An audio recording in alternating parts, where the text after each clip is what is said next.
ایران څنګه او چېرته افغان ماشومان جګړو لپاره لیږلي دي؟ کوم پټ راز راښکاره شو؟ ویډیو تر پایه وګورئ. د افغانانو له غربت څخه هر چا تر خپله وسه ناوړه ګټه پورته کړې ده. اوس تازه خبر دا دی چې په ایران کې د بشري حقونو د فعالانو یوه ډله وایي د ایران حکومت کډوال په ځانګړې توګه افغان ماشومان د مالي انعام او د قانوني استوګنې په ژمنو پوځي خدمتونو ته اړ کړي دي او د سوریې جګړې ته یې استولي دي.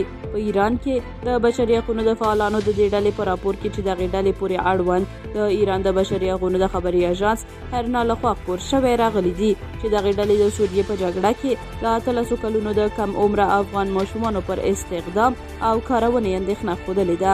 په دې راپور کې په وسله والو شخړو کې له ماشومانو په ځانګړې توګه بیا د فاطمینو په لښکر کې د افغان ماشومانو د استفادې په برخه کې د ایران د حکومت د اوږدمهاله چارې یادونه شوې ده.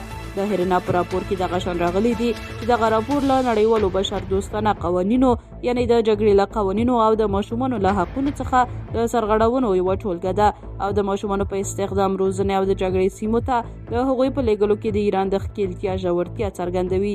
په ایران کې د بشري حقونو د فعالانو د راپور له مخې د دې راپور اصلي موخه په ایران پورې اړوند د پوځي او نیمه پوځي ځواکونو لخوا د راپور په ټکو د زیانمنونکو ټولنو په ځانګړي تمرکز سره د افغان کډوالو ماشومانو سیستماتیک استثمار دی.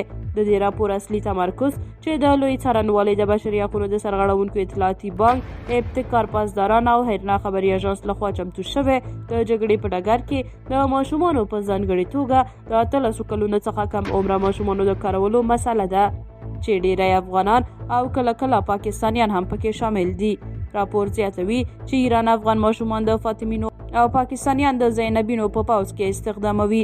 د دې ډلې موندنې د ماشومانو د حقونو کنوانسیون په ګډون د ډیری نړیوالو قوانینو سرغړونې مستند او په نښه کوي کوم چې د 15 کلونو څخه کم عمر لرونکي ماشومان باید استخدام یا په جګړو کې ورنه استفاده ونه شي.